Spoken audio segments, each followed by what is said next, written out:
अस्सलाम वालेकुम। Doctor Ashraf Memon, medical director Zaman और हॉस्पिटल। उम्मीद है आप सब खैरियत से होंगे। हमारा पुराना मौजू पहले भी कई दफ़ा इस पे बात कर चुका हूँ, वो है high blood pressure. High blood pressure की इस्तिलाह अब आम है। शहरों में तकरीबन सबको पता है कि ब्लड प्रेशर क्या चीज़ है, लेकिन इस ब्लड प्रेशर को हम बहुत ईजी लेते हैं, तरफ़े नज़र करते हैं, ध्यान नहीं देते। हर दूसरे तीसरे घर में कोई ना कोई ब्लड प्रेशर का मरीज़ जो है वो हमें मिल जाता है। हम ध्यान इसलिए नहीं देते कि इसमें बेसिक जो इसकी चीज़ें हैं ब्लड प्रेशर कम करने में, उसमें खाने पीने की एहतियात भी आती हैं, ज़िंदगी का लाइफ स्टाइल चेंज करना भी आता है और दवा भी आती है। तफक्कुरात, ज़हनी परेशानियाँ, टेंशन अब शहर का एक आम हिस्सा बन गया है। कौन सा ऐसा घर है, कौन सा ऐसा बंदा है जो किसी न किसी वजह से परेशानी का शिकार नहीं।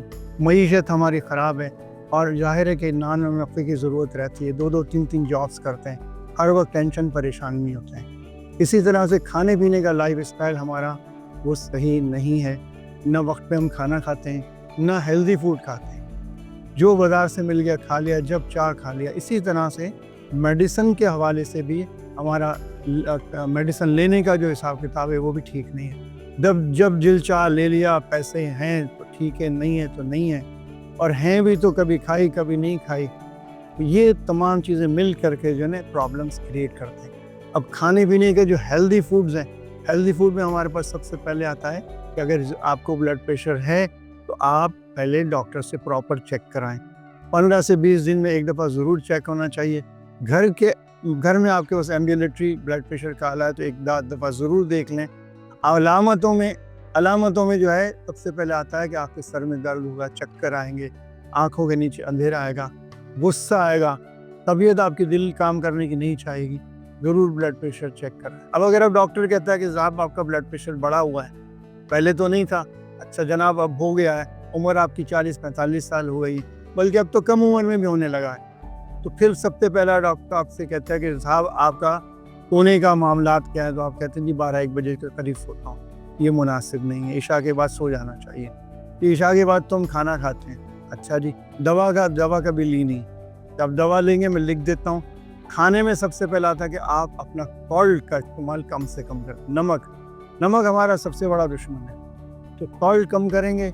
उसके बाद जितनी है चिकनाई वाली चीज़ें जो हाई कैलोरी डाइट्स आती हैं, मैं नाम भी गिन देता हूँ जितने मुझे याद हैं, वो है दूध, दही, लस्सी, मक्खन, आलू चावल, बिरयानी, पकौड़े, समोसे, निहारी, पाए, रात की दावतें, कोल्ड ड्रिंक, स्प्रिंग, और उसके बाद आता है स्मोकिंग नहीं करना। अब तरह तरह की स्मोकिंग के आलात भी निकलना है, वैप भी करते हैं और हम समझते हैं कि बहुत अच्छा ही। तो ये तमाम चीज़ें जिसमें तंबाकू का, टोबैको का इस्तेमाल होता है, चाहे वो गुटखे की सूरत में हो, पान की सूरत में हो, जो कि बहुत आम है, मावा, अल्लाह उससे हमें बचा के रखे, हमारी औलादों को। ये तमाम चीज़ें जो है ना, और सिगरेट, हम उसको कुछ समझते ही नहीं। तो ये तमाम चीज़ें हमको छोड़नी पड़ेंगी जिनको कि ब्लड प्रेशर की शिकायत है। उसके बाद आता है कि जी इतनी सारी चीज़ें बता दी तो हम खाएं क्या?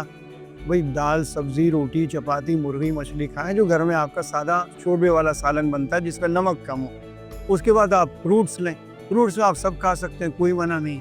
तो ये तो हो गई हेल्दी फूड की बात। उसके बाद जो मेडिसिन दी जाती है उसको आप टाइम पर तरीके से इस्तेमाल करें, जैसे डॉक्टर साहब ने आपको बताया। उसके बाद सोने का अपना हिसाब किताब सही कर लें। वो बहुत पुरानी एक कहावत है, वो early to rise and early to bed, उसको इस्तेमाल करें। वैसे भी हमारे नबी पाक ने कहा कि आप इशा के बाद हो जाया करो, सुबह जल्दी उठो।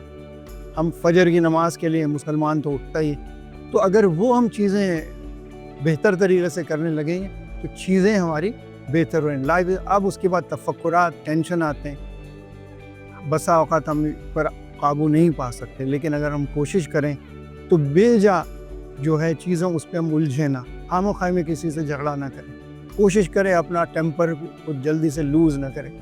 अब जितनी सारी चीज़ें आती हैं तो उसमें हम टेम्पर बड़ी जल्दी लूज़ कर देते हैं। कोशिश करें कि हमारा ज़हनी दबाव हम पर कम से कम रहे, हमारे खाने पीने की एहतियात अच्छी हो, हमारा लाइफ स्टाइल अच्छा हो, खुश इखलाक़ी को अपनाएं, खुश रहें।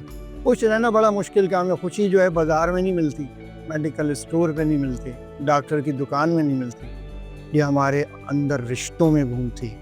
अगर हम रिश्तों के मामलात में अपने आप को सुधार लें, अपने बीवी बच्चों को टाइम दें, माँ बाप को देखें, अपने जो बुज़ुर्ग हैं उनका ख्याल रखें, तो बहुत सारी चीज़ें आपको खुशी के मामले में आसानी से मिल जाएगी। उम्मीद है ये मैसेज आप तक बहुत आराम से क्लियरली पहुँचा दिया होगा। अस्सलाम वालेकुम।